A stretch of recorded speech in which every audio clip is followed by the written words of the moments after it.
আরে সোফায় বসে বসে কি করো? কেন মোবাইল থেকে করে কিছু বলবা?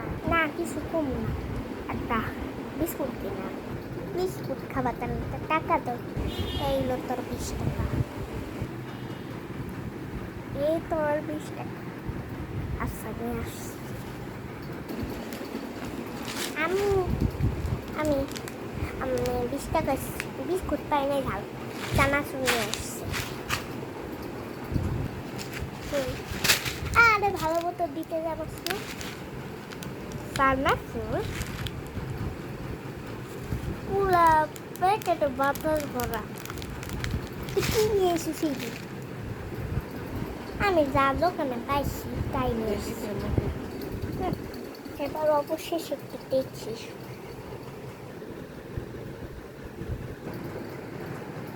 আরে এমনি তাকাস, তাকায় থাকবো না তো কি করবি? হাসবো। একটু বারান্দায় বসি। কেডা কল দিই? হ্যালো।